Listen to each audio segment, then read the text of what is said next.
also we have some logistics things here where we have to say that we have an antitrust policy for PRSA, and I'm not going to read the policy out loud, but if you want to go to our website, you can see the policy there. And with that, I want to turn it over to our co-host for this happy hour, and that's Rose McKinney, APR fellow PRSA. She spent her entire career on the agency side, and now she runs Pineapple RM, a boutique agency focused on brand strategy and reputation management. She served as president of Minnesota PRSA. She's been on the Universal Accreditation Board, and she also won the Dental G. Padilla Distinguished Practitioner Award here in Minnesota. And in 2014, she was inducted into the PRSA College of Fellows. Welcome, Rose. And the other colleague we have here is Dr. Kelly Bruhn, APR, and she teaches undergraduate and graduate courses at Drake University. And she also is assistant dean, she tells me today. So welcome to both of you. And I will put it on mute and let you talk away. And anybody else to raise your hand to ask a question, or you can put it in chat. Thank you. Thanks, Eva. Yep. Will you also give us share screen? So we yes, sorry, I should do that. Have a few yes. slides to show. I will do that. You talk and I'll work on that. All right. Well, it's great to see so many folks joining us, some familiar and some new folks. And Kelly and I are really excited to talk about this journey through PRSA. Many of you may have started in college. I know my journey began at Drake University, and Kevin and I had classes together. So fun to see folks from the past and so many folks that I've had the opportunity to work with. So Kelly and I are going to share a little bit of information about accreditation and about College of Fellows, and then we will open things up for questions. Excellent. So I'll get started on the accreditation side. Let me share my screen here. Oops, it's still not allowing me. Do I have access? You should have access. Okay. I'll try it now. Try it now. Oops. Sorry, I have a brand new computer, so I guess I should have tried to share screen beforehand. It's not going to work. Let me talk you through these. If you wouldn't mind, I think I will email these really quickly to you, Rose, if that's okay. All right. Maybe have you talk through. Sorry, guys, we're off to a great start this evening. Let me get these over to Rose.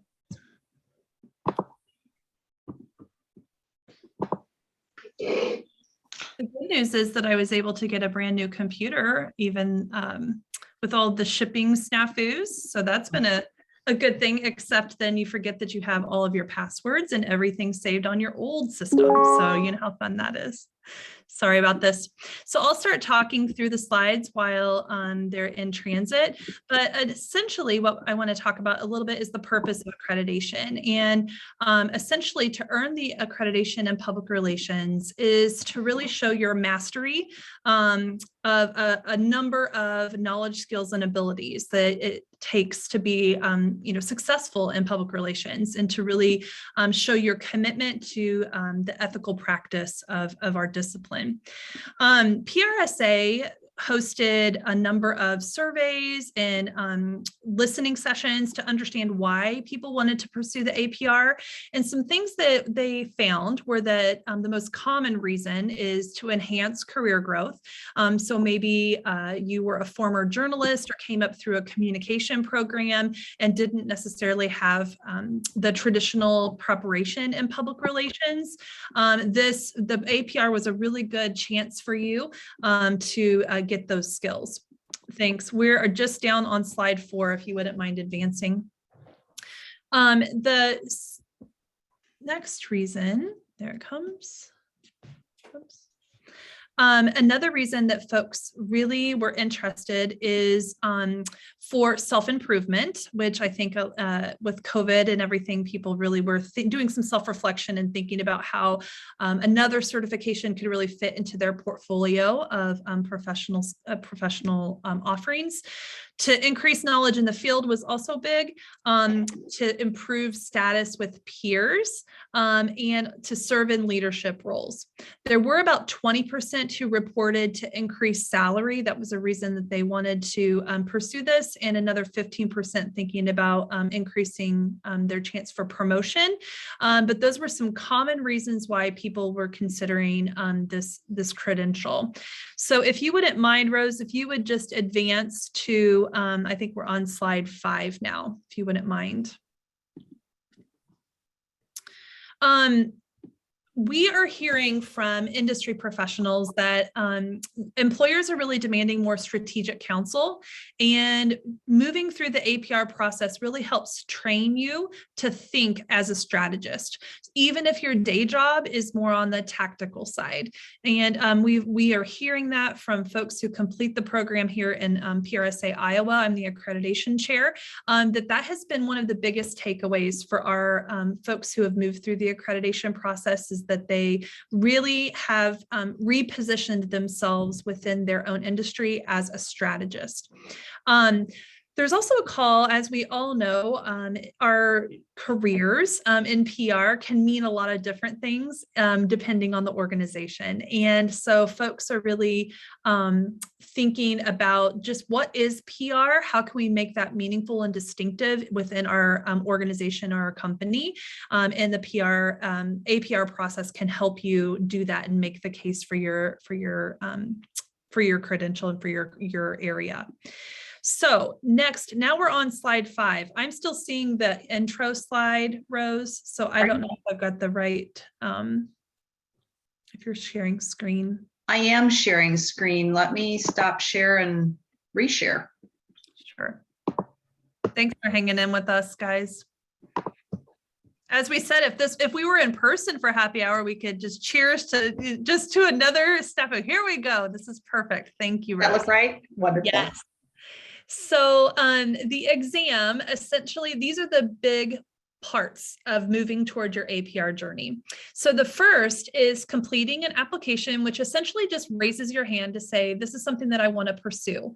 When you complete that application, there is the 1-year clock starts. And so from that moment on, you're on a time limit. And so we really counsel our attendees to maybe do some prep work ahead of time. We have some study courses and boot camps and things that you can attend. We counsel you to do those things first and then complete your application at the end of that process. It just gives you a little more time to work through the next steps. So complete an application. You actually prepare a questionnaire.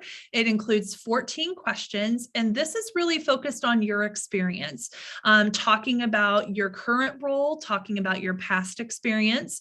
You actually select a project from your work, and you're able to talk through all the elements of strategic planning surrounding that one project. If you aren't in a role that is PR focused or PR heavy, that's okay. That doesn't disqualify you. There are opportunities in the questionnaire to talk about what you've learned. That if it were a perfect world and I had all the money in the world to do all this research, these are the things that I would do. There are opportunities to do that. So don't think that you, if your role doesn't align perfectly with the questionnaire, that does not disqualify you from this process. After you complete the questionnaire, you move into a panel presentation, which we'll talk about. I have another slide, but it's a panel of 3 accredited members from your local region or from our Midwest district that would participate. And then after the panel presentation, you take a test, a test that you take at a testing center. So as you can see on this slide, the whole process tests 43 specific knowledge, skills, and abilities, KSAs. And they're broken down in the 6 areas that you see below. And 12 are tested in the panel presentation because there are some elements of you writing and then responding and kind of defending your decisions and talking about your wish list. wish list in that panel presentation. And then there are 31 skills that are tested specifically in the computer-based examination.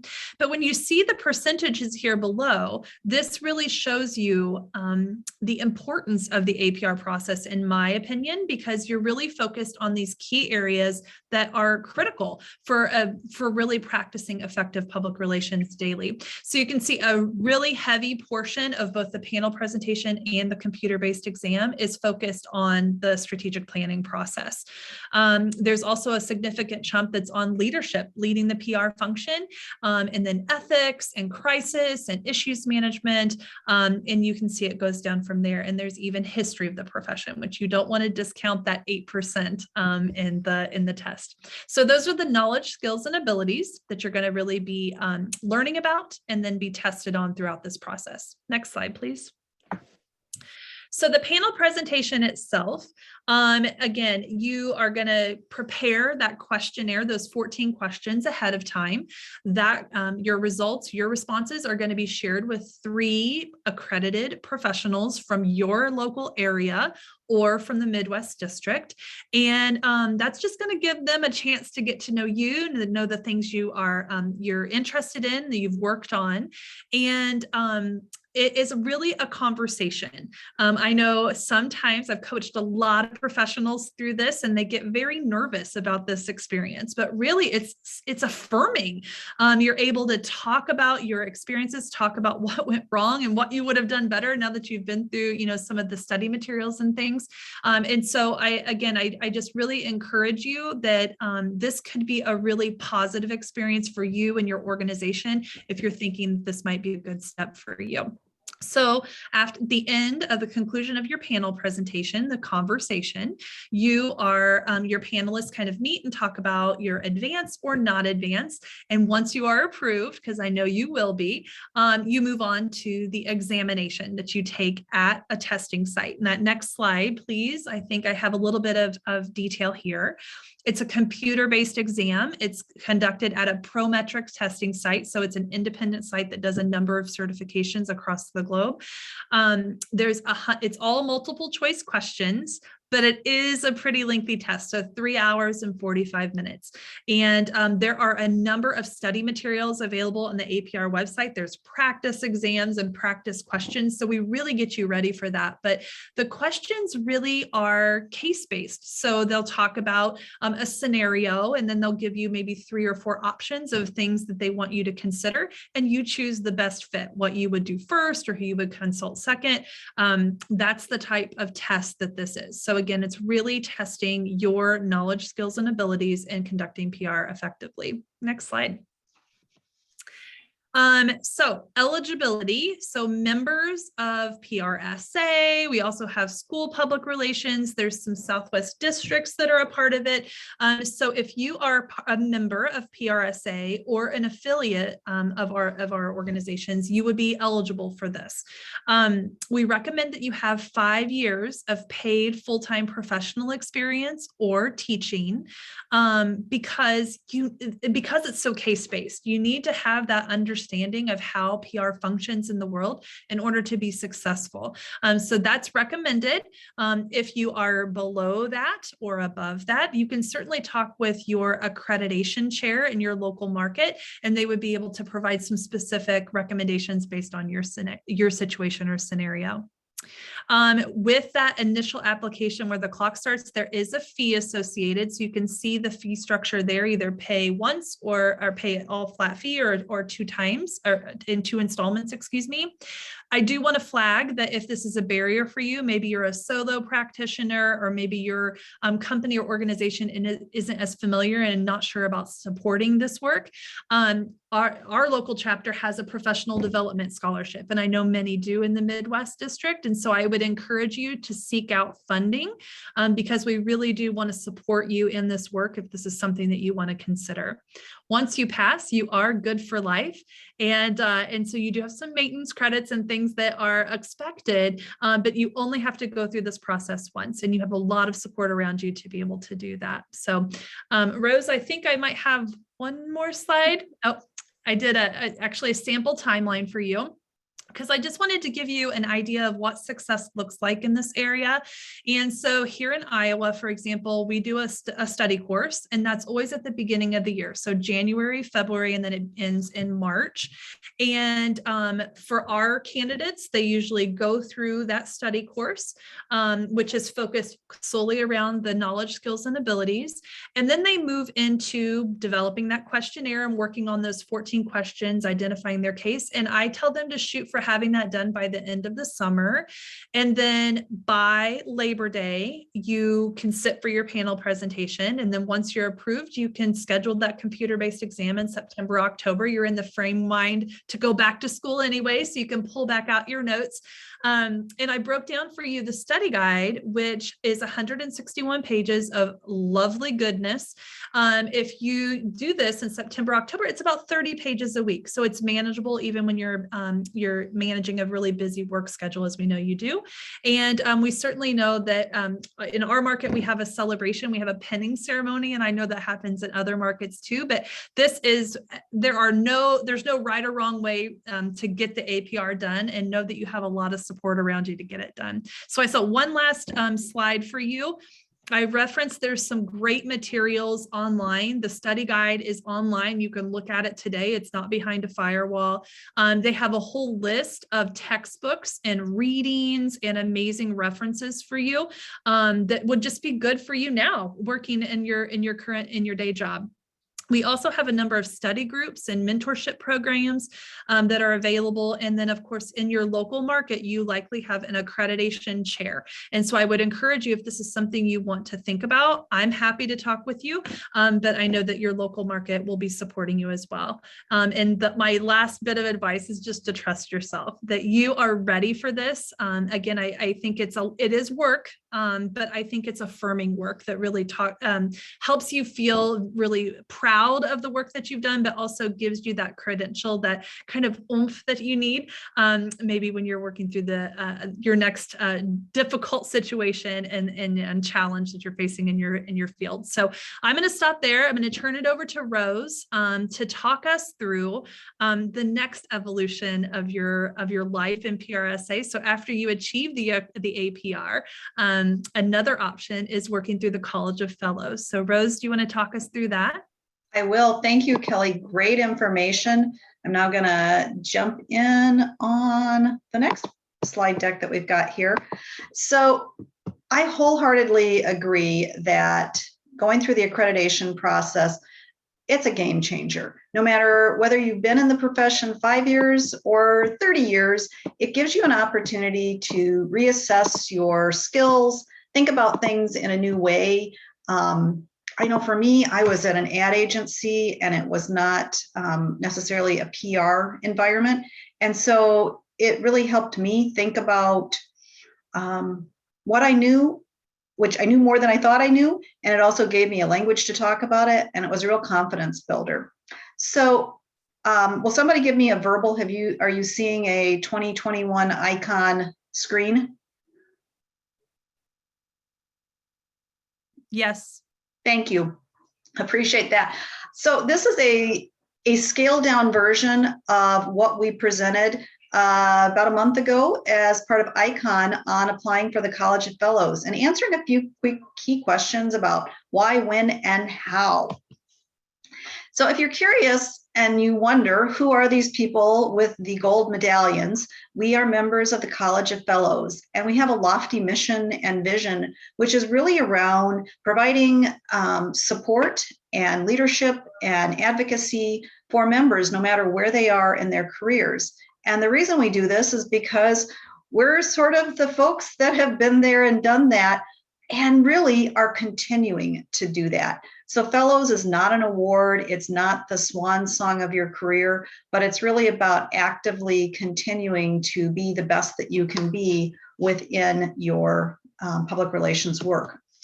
The College of Fellows was established in 1989. It is the highest distinction awarded by PRSA. We currently have about 350 active fellows. Every year, the number of fellows varies based on the number of applications. For 2021, we inducted 13 new folks into the college. We're really thrilled to have them. But the key thing is that everyone that applies for the college and becomes a member, they've left some sort of significant footprint on our profession, and they're continuing to give and to grow in public relations. So one of the phrases that started being used a few years ago was this notion of aspire higher. And we attribute it to the College of Fellows. But when you think about it, the idea of aspire higher really begins as students. So sometimes students get involved in a PRSA chapter, and this is the beginning of where they can go in public relations. And then at some point, maybe around the 5-year mark or later, people decide to become accredited and then apply for the college and then get active in the college. And what we hear a lot from fellows is that involvement in the college takes their volunteerism to a new place. It's a way to give back while still learning and growing. So there's some key questions that we encourage people to think about. First and foremost, am I ready to apply? Why should I apply? How do I complete the application? It's not an easy one, it's rigorous. And then what's it like to be a fellow? So I'll go into just a couple of these. First and foremost, eligibility criteria.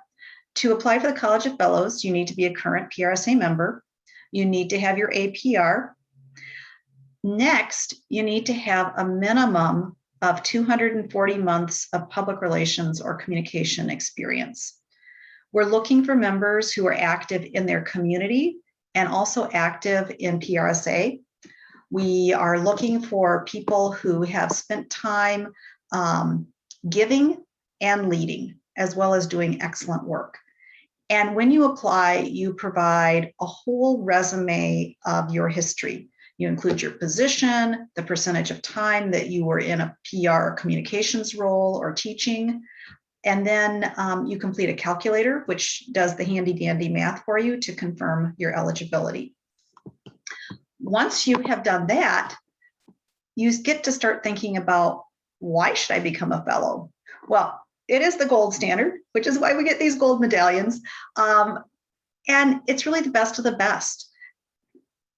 It's about your career and reflecting on what you've done and the outcomes of your work and the impact that it's had and the people that you've helped, and leaving a legacy of excellence, really setting that standard for the rest of our industry. We have an online application. So right now, if you were thinking about applying for 2022, you would complete an online application. It's 5 parts. The first part is just basic background information about your career and your history. The second part, which is really the challenging and the thought-provoking part, is a narrative, and there's 6 criteria for that.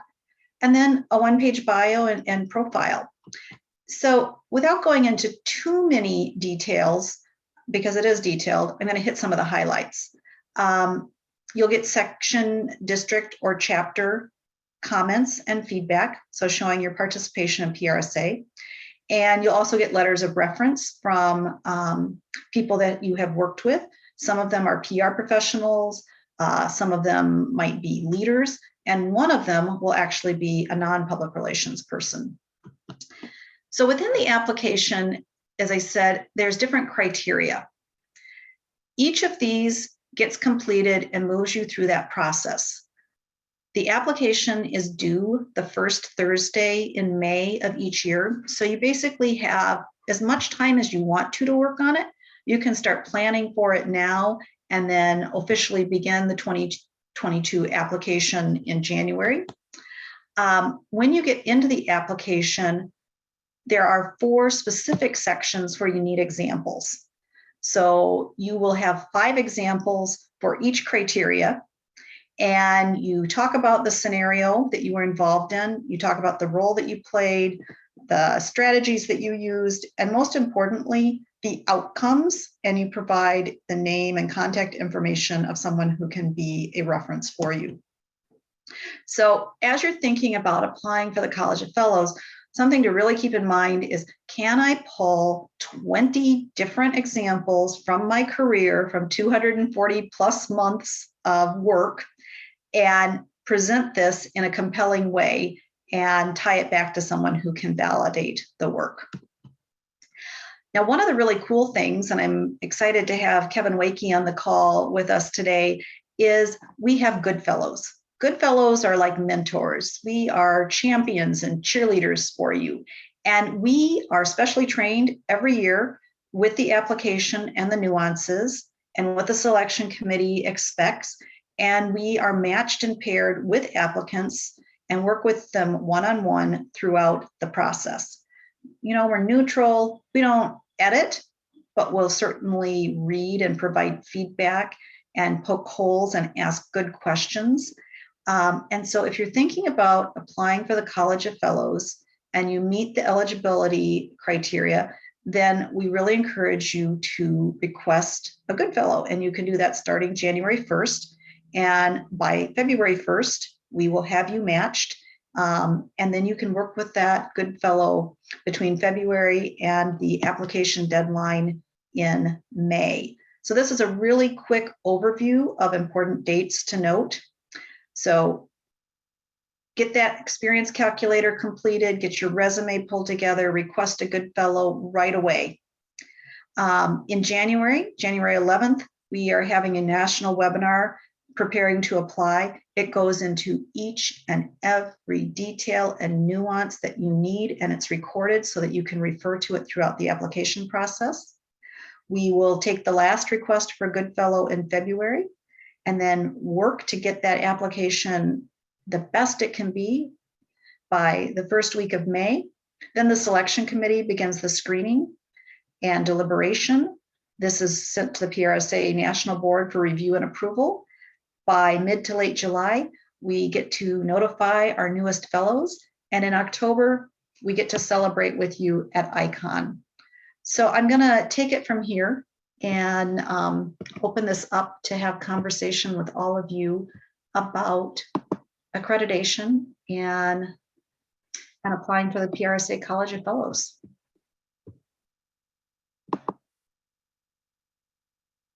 Maybe we should take a short, Wait, I have a question. survey. So I just had to get unmuted. Hi, thank you for filling us in. Is there a fee involved like there is for APR? There is a fee to apply for College of Fellows, and I do not recall how much it is. It's pretty nominal. I know it's like not. $50. Okay, it's not like $400. Okay. No, I believe No, it's no. less than 100. But we'll Yeah, confirm. I believe it was 50. I'm a 2020. It was inducted in 2020, and I believe it was just $50. And then once you're in the College of Fellows, there's an annual fee of $40 to $50, I believe, but it's minimal. And also, once you're a fellow, you no longer have to do your APR maintenance. Then you finally get your APR grandfathered.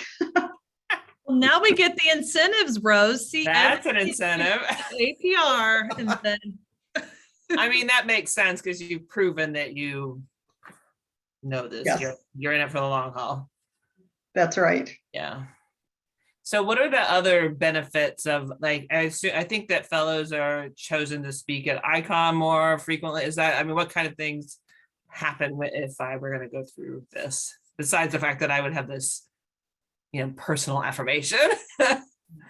I think it's a new way to get involved in the profession. You have your wisdom to share, but with wisdom comes this great thirst for more knowledge and information. So there is some fellows only programming that's at a senior level and a great way to network with people throughout the country. New and different ways to volunteer. I have to say, when you've been on just about every committee within your chapter and you've been involved in your section in your district and maybe at national, volunteering with the college is very different, whether it's mentoring or good fellows or getting involved with scholarship initiatives. It's a new way to, I think, give back and reflect, and to do it with a group of people that have just had phenomenal impact in the profession. Dave, you're one of our fellows on the phone, or Jackie, Margaret Ann, do you guys want to weigh in on being a fellow? I would say almost exactly what you said, which is it has opened up new and different opportunities for me to be involved, and definitely to be more so helping others. I think we all reach a point in PRSA where I don't feel like we're getting as much as we used to when we were a young professional, and you quickly realize it's about what can I do? And like Rose mentioned, for sure, I mean, on my end, things like scholarship initiatives, being asked for input about the creation of a foundation, just interesting things have come my way in ways that I can help in ways that I never could have before. So I'm really grateful for it. And I think if you're interested in pursuing becoming a fellow, I would absolutely give it a shot. Thank you.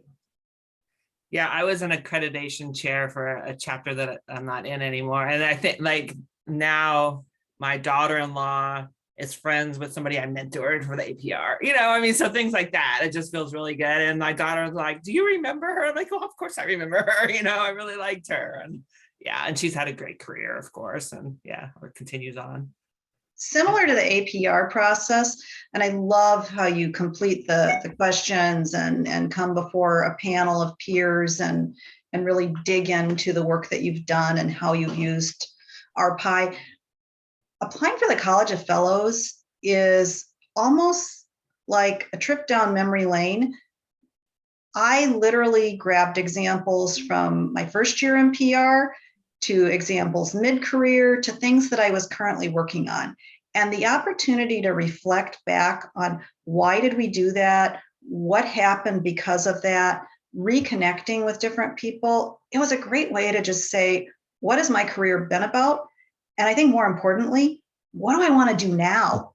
As opposed to, when fellows first started, and I remember going to being an assembly delegate and going to Icon, and you'd see these old people in their tuxedos and ball gowns, and you're like, who are those people? Well, I can tell you the fellows today, we're not old people, and we have wisdom, but we have a lot to learn.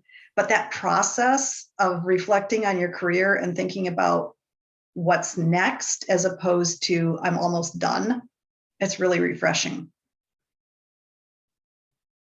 I could see that. Could we have a show of hands if you want to, if you're thinking about, if you are thinking about accreditation? Dorothy, Karina, really encourage it. Dan, anybody that's anticipating thinking fellows? Yeah, you can't start too soon, Deb. A lot of people will sort of pre-plan their application and maybe even a couple of years start thinking about it and starting a file and just beginning to collect their ideas and stories. And then when you make that commitment that you're ready to apply, and it is a commitment, it'll take you anywhere from a few months to a year to write your application and go through different versions of it before you get it just so. Then you want to be able to jump in with both feet and complete the process, because life happens. So you want to pick a year when, to the best of your ability, you're ready to do it and spend the time on it. I might add that same prep work for the accreditation process. Thinking, if you are interested, I would go ahead and read the questionnaire, those 14 questions that you're going to have to complete, and then start thinking about a project. And I have had many conversations where people kind of come with 4, 5, 6 ideas. We talk them through, and then they identify the one that's going to be the one they run with. But that type of prep work could be happening right now. And you could start, the questionnaire will just help you at least see the types of things you're going to have to report. And then you can pick the best project from there. Yeah. I think the process is the benefit of both accreditation and College of Fellows. It's just taking that step back. We get so deep in the work, and sometimes we forget that we actually do have a process, and maybe we go through it in our heads. But when you have to sit there and say, what was the research? What were we trying to accomplish? How did we do that? And what happened? How do we measure it? It reminds you that there's a process and that it's a good process. I was intrigued by a question that came in saying, do you have to be a pack rat? And, and looking back over your past years, and you do to a certain extent. If you know that this is on the horizon, I know that I became eligible with 240 months in 2013. Said, great, I'm going to do this. And as soon as I sat in on the planning call, I realized I'm not qualified to even apply yet because I didn't have good examples of advancing the profession, being a mentor or a role model. And I really focused the next 7 years in kind of building that credibility. So it was very fresh to me, I would say. But what I also noticed is as you get more mature in your career, maybe the work experience examples are a little better and more robust because they're more strategic. There's more content there than maybe when you're just starting out and you have a little project here and there. The other thing I'd recommend is if you apply for awards, keep the background on those awards, because that might have been one of your best projects ever. That might be a shining example of how you move the needle on something. And you already have the background from measurement criteria, the strategy behind it. It might be 1 or 2 of your 20 examples by that outstanding award that you might have received over the course of the past 20 years. Within the next couple of weeks, the 2022 application will be finalized and posted on the PRSA College of Fellows website. And it's a great opportunity to just take a look at it and think about, am I ready? And you don't have to be ready today, but you can look at it and maybe see, are there some places that you'd like to, as Kevin said, put your time and initiative toward? Maybe you want to get involved with mentoring a student, or you want to do something else in your community. It just, I think, helps you see how to be well-rounded and what the opportunities are. And we would really encourage you, good fellows will tell applicants, hey, you know what? Maybe you wait a year, maybe you wait 2 years, maybe you take that district role on a committee, or you do X, Y, Z, and then come back and apply for the college. But at the same time, don't keep thinking that there's going to be a better day and a better day. Too often people go, oh, I don't have enough, I'm not ready. You know what? Have some confidence and jump in and look at it, because half of it is how you package the experience that you do have versus waiting for some perfect time to apply for it.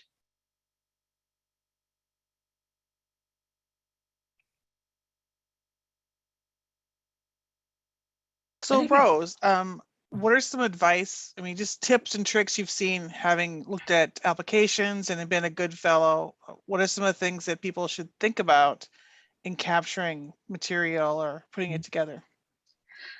Thank you for asking that. First and foremost, variety of examples, because you want to show all of the different ways that you have worked. So it can be variety from throughout your career in terms of years. So you may have something from early in your career, and we do see this from time to time where maybe media relations was the main focus, and the outcome 25 years ago is going to be measured differently than we might look at an outcome for media relations today. Or something that's more current where social media would be very important in terms of engagement. So variety, I think writing really compelling, short, they're about 250 words per example. It's not a lot. So think about if you've applied for Silver Anvils or your chapters awards, and you write that intro paragraph that the judges sort of form a first impression of. That's the kind of writing that we're looking for on a College of Fellows application. Something that is informative and exciting and easy to understand and impactful. So really crisp, clear, good writing, clear objectives, clear actions, and outcomes. I mean, we just can't stress enough outcomes. Not that, oh, I wrote an article for strategies and tactics, but what happened because you did that? Not, oh, I mentored a student. Okay, but what happened because you did that? We all do really great, I think, client or employer work, but it's making sure that you can present the real effect of what you've done and why it matters. The other tip I would say is, because you have to have references for every example, make sure that your references are familiar with your work. And that sounds funny. Your reference should be familiar, but you want to get in touch with them, kind of like when you're applying for a job. Hey, may I use you for a reference to talk about the issues management situation that we worked on in 2014 and how we got the sales force to inform people about this and move them toward that. You know, you want to get back in touch with your references and make sure that they can talk about it, are willing to talk about it, and even provide them with your short write-up, your 250-word write-up, because the selection committee is vigilant. The selection committee reads your application with fresh eyes. They don't know you necessarily. They don't know your market. They don't know your specialty. And so your writing has to help them understand it, but then they're going to call your letter writers and call your references and get feedback. And so they're looking for alignment between what you said and what they hear. So lots of examples, good writing, and informed references. Those are my tips. And Rose, sorry, I didn't want to talk over you. Rose, you're exactly right about the references. That made a huge difference in evaluating candidates. And, you know, if they can't speak strongly to those accomplishments, you're wasting your time with that reference. Mm-hmm. And don't be humble. This is the one time where we're looking for first person pronouns. I did this, I did that. We get so used in our work to talking about we and our, and we're sort of the behind the scenes people, but this is clearly about what role did you play? And we recognize that things are teamwork and collaborative, but again, okay, if you were part of a team and together you accomplished something, what did you contribute to that success? What was your special contribution? And so you do get to brag a little bit, and that is humbling for us to do, but it's really important because that's what the selection committee is looking for, is a clear understanding of your role and your contribution to the profession. I have a question for you, Rose. You've referenced the selection committee a couple of times. So does that imply that not everyone gets in? You know, like, do you have to is it standard to apply multiple years? Are they looking for a specific makeup or diversity of a class each year, or what's that process like? Yeah, so the selection committee is comprised of 15 people. They all have years of experience in the college. Some of them are newer fellows, some of them have been around, some of them are part of the executive committee. There is no number or quota or geographic distribution. It's the best applicants that meet the criteria. So in other words, you could have 10 people from your chapter apply and all 10 could get in, or not. It's all about, do they meet the criteria and do they have really strong applications that stand out? You need 2/3 of that selection committee to give you a pass into the college. And there's a rubric. We provide the rubric to you, so you know exactly, just like being in school, this many points possible, this is the criteria. You know exactly what you need to hit in order to get in. But yeah, there's no comparison. Each application is judged independently by all members, scored independently, and then discussed collaboratively. Having sat on selection committee, so as a Goodfellows co-chair, the two of us are non-voting members of selection committee. We're there to provide any context from the work that we've done with applicants or to answer questions. And I would say, being a witness to it, I have never experienced anything as fair and as considerate and thorough as the PRSA College of Fellows Selection Committee. It blew me away with the time, the attention, the dedication, the positivity of that. So to answer your question, who knows? There will be people who don't get in. And generally, if you don't get in, it's that you have to be eligible to apply. So we won't let you apply if you're not eligible. But if you don't get in, it may be that you just didn't package or write the application strong enough. Or maybe there were some areas where you just don't have as much experience and you'll be better suited later. The selection committee also provides very detailed feedback to any applicant that is not selected, with recommendations on how to enhance that application. So it is possible to reapply the next year, or maybe wait a year or two and apply later based on that feedback. But our intent, especially as Goodfellows co-chairs, is to give people the tools to be successful with the application. And then it's up to the applicant to really do their very best work to present not only what they've done, but why they've done it. And I think that answers the question in the chat, that you do get a second chance if for some reason you didn't pass. The process, is it also anonymous? So just like the APR, I mean, we keep or not anonymous, confidential, that we keep the candidates confidential in the APR process. So if for some reason you don't pass either the panel presentation or the exam, no one knows except your accreditation chair, and we're there to cheerlead you through to try to troubleshoot how to be successful next time. It's the same with the College of Fellows, right? Yes, it is. It is a confidential process. You may choose to share it with people, but you do not have to. And the college will not disclose the names of the applicants at all. You do get a form and a letter filled out by your chapter, section, or district. And so by doing that, your board locally will know that you're doing it. But they will keep that confidential as well. So it's a really small pool. Somebody's saying, Jackie, I'm a candidate who applied a second time successfully. Give all credit to my Goodfellow. Goodfellows they're the bomb.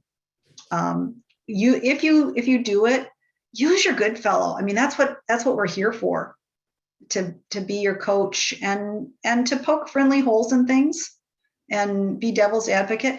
You're matched with a Goodfellow. You don't get to pick your own Goodfellow. And one of the cool things about that, when we match you, is we try to find somebody with similar experience, but perhaps in a different market. And that way you have common ground, but you don't know each other. And you know how, like with your friends, it's really easy to be like, Kelly, you're the greatest. Oh, this is just so awesome. Well, if you don't know that person, it's a lot easier to say, wait a minute, explain to me again, what was the purpose? How did you do that? And so it's just really great to have an objective person, but then you become friends and somebody else in PRSA. So my Goodfellow was awesome. I was paired with an agency person in Atlanta, and we've become great friends. And it was somebody I probably wouldn't have met had I not gone through the process. I have a few questions about APR certification, if I may. One is, Kelly, you mentioned looking at the questionnaire, I think, to get ideas. Like my mind is thinking about well, what would I use? And you mentioned like a 14 question questionnaire to start thinking about that. And where is that? Is it in the handbook?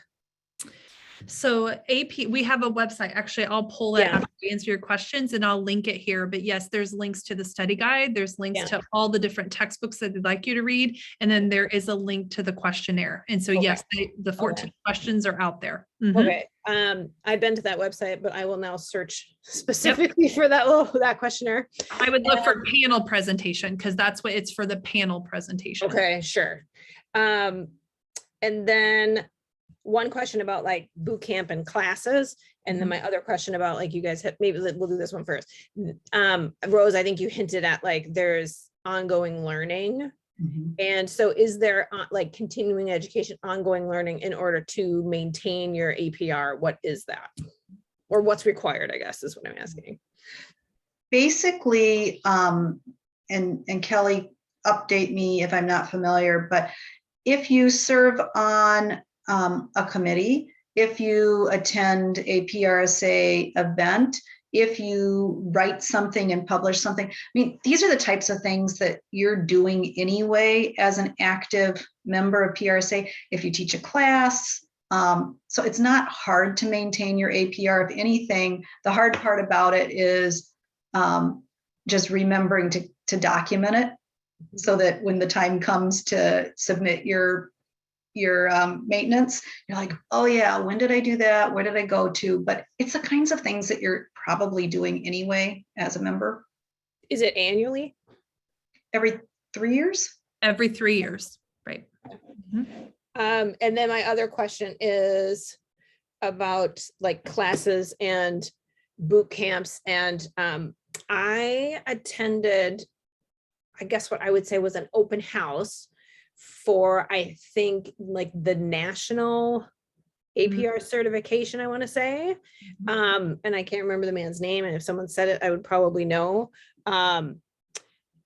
And so now I get emails for that or whatever, but I guess I'm curious, one, about classes and are they worth it? And I will say I was happy to hear about scholarships because as a solo practitioner, the cost is a bit daunting. And I've only been a solo for a little over a year and a half. So is there also scholarships potentially for classes or for like boot camps? So our boot camp in Iowa, I know we offered it virtually last year because of COVID, and it was like $50, I think, for non-members. Actually, we did it for free for PRSA members, and it was $50 for non. There is a little more cost associated. National offers an online boot camp, and that's likely what you went to. They offer that on a rolling basis. I guess one of the setbacks in our local market, at least, I mean, we're only really able to offer a boot camp once a year. And that's why we just do it at the beginning of the year to allow people to kind of set their schedule for the remainder of the calendar year. But National does provide ongoing training. So if that doesn't fit with you, if your local market doesn't offer one that year, then the online version would be your best bet. I'm a big advocate of those study sessions, quite honestly, because I think you do meet that network. Like a lot of the things that I was hearing Rose talk about, just building connections and building your network, that a lot of that comes out of the study course together. So like there were like, it was like go at your own pace and stuff like that. And then there were like these online groups. And I was like, well, if it's go at your own pace, is it not a course? Yeah. So the course itself, the content itself is self-paced. So yeah, I mean, it's like an online asynchronous experience. You watch videos, you read material, you answer some sample questions. That's what they've prepared. But then they also added these kind of meetups that are integrated into the program so that you can come together and say, oh my gosh, that law or that theory section just kicked my butt. Like, I don't, can we talk through? And then it gives you some chances to meet with one another and kind of commiserate and maybe troubleshoot some areas where you weren't as strong.